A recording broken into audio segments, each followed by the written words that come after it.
YTN을 향한 시청자 의견이라면 모두 귀 기울여 듣고 답하는 이 시청자 토톡 Y 시간입니다. 오늘 주목한 시청자 의견을 AI 앵커 Y구가 소개해드립니다. 지금 바로 만나보시죠. 안녕하세요. AI 앵커 Y구입니다. 오늘의 첫 번째 주제는 사무장 병원에 대한 시청자 의견을 들어봤습니다. 자세한 내용 지금 바로 보시죠.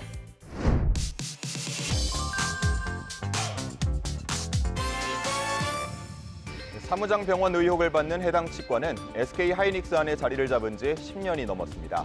SK 하이닉스 직원들이 직장 건강검진을 받는 병원을 의료인이 아닌 치과 사회이사가 운영한 의혹에 이어 건보공단에서 수많은 보험금을 타냈다는 소식을 전한 단독 보도가 있었습니다. 경찰은 SK 하이닉스 사업장 안에서 사무장 치과를 운영한 혐의를 받는 A씨가 지난 2013년부터 여러 치과 의사의 면허를 빌려가며 병원을 운영해온 것으로 보고 있습니다. 이에 따라 경찰은 A씨가 병원에 입주하는 과정에서 특혜가 있었는지도 들여다보고 있습니다. 이와 관련해 SK 하이닉스 측은 자회사 SK 하이스텍에서 특별한 혜택 없이 계약을 맺고 연장해왔을 뿐이라고 설명했습니다. 보도에서 문제가 되고 있는 치과가 SK 하이닉스 측과 연관성이 있는지를 살펴보고 이에 대한 SK 하이닉스의 입장까지 전달했는데요. SK 하이닉스 직원들의 직장 건강검진이 이루어지는 치과가 비의료인이 운영 중이라는 정황을 알린 보도였는데 이러한 일명 사무장 병원을 막기 위해 추진 중인 관련 법안 내용을 함께 소개했다면 더 도움이 됐겠다는 시청자 의견이 있었습니다. 풍성한 내용의 보도를 위해 시청자 톡톡와이에서 관련 법안 내용을 살펴봅니다. 8월 6일 국회 법제사법위원회 소속 박균택 의원은 불법으로 개설한 기관으로부터 발생하는 폐해를 막기 위해 주무부처인 보건복지부, 법무부와의 협의 끝에 국민건강보험공단 인직원에게 특별사법경찰관 권한을 부여하는 내용을 골자로 하는 법안을 발의했습니다.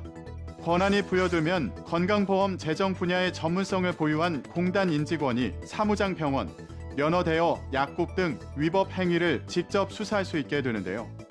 의원실이 국민건강보험공단으로부터 제출받은 자료에 의하면 현장 조사를 시작한 2009년부터 2023년까지 사무장병원, 면허대여약국 등 불법 개설기관이 지난 15년간 공단으로부터 부당하게 받아간 보험금이 약 3조 3천억 원에 달합니다. 그러나 실제 환수한 금액은 6.92%인 2,335억 원에 불과한데요. 2023년 기준 건강보험 누적준비금은 약 28조 원 수준인데 불법 개설기관이 그동안 편취한 금액은 누적준비금의 12%에 이릅니다. 다음으로 시청자 톡톡 Y 두 번째 주제는 난기류에 대한 시청자 의견을 들어봤습니다. 어떤 내용을 담고 있는지 이어서 확인해 보시죠.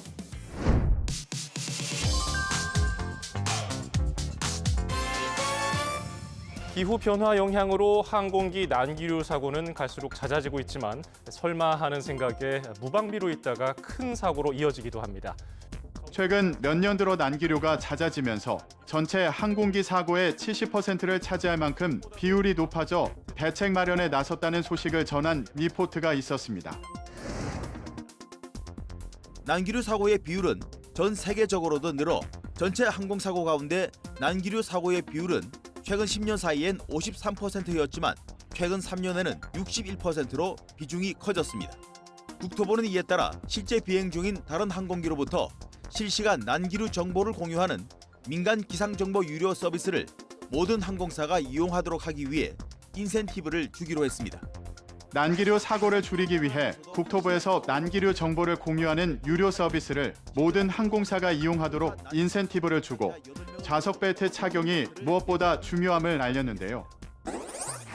최근 5년간 난기류 사고가 늘어나면서 정부와 산하견이 대책을 내놓고 있다는 보도였는데 이런 난기류가 발생하는 원인과 이상 기후와 관련성이 높은 이유가 궁금하다는 시청자 의견이 있었습니다.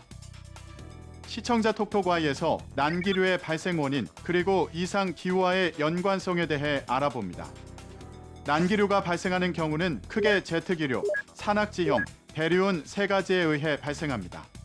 대류권 상부, 수평으로 부는 제트기류가 강하거나 높은 산악지형을 지나는 때 수평으로 흘러가던 공기의 흐름이 오르락내리락하면서 맑은 하늘에서도 난기류가 발생하게 됩니다.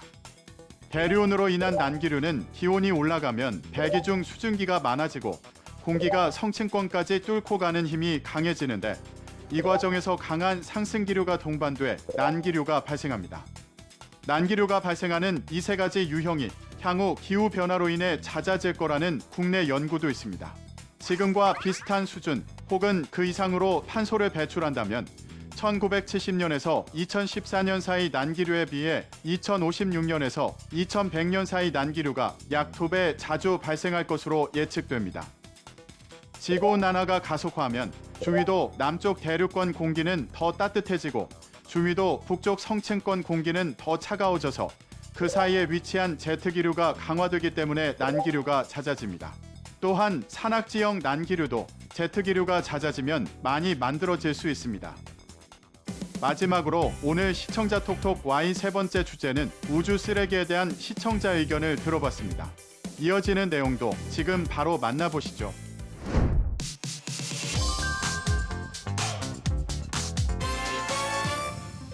중국판 스타링크인 위성 탑재 로켓이 궤도에서 폭발하면서 중국판 스타링크로 불리는 로켓 창청 6A호가 궤도에서 폭발한 징후가 포착되면서 많은 양의 우주 쓰레기가 발생했다는 소식을 전한 보도가 있었습니다.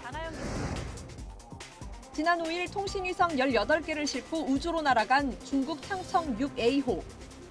그런데 위성들을 궤도에 올려놓은 직후 로켓이 폭발한 징후가 포착됐습니다. 지구 저궤도는 이미 4만 개가 넘는 우주 쓰레기와 위성으로 포화 상태입니다. 이번에 발생된 우주 쓰레기뿐 아니라 이미 지구 저궤도에는 우주 쓰레기가 포화 상태인 상황을 알리며 이에 대한 심각성을 전했는데요. 최근 발사한 중국 로켓이 폭발하면서 우주 쓰레기가 발생했다는 내용의 보도였는데 여기서 언급된 우주 쓰레기의 정의와 규모에 대해 자세히 설명했다면 이해를 도왔겠다는 시청자 의견이 있었습니다. 자세한 내용을 보충하기 위해 시청자 톡톡Y에서 우주 쓰레기의 정의와 규모에 대해 알아봅니다. 우주 쓰레기는 우주, 즉 지구 궤도에서 지구를 도는 물체들입니다.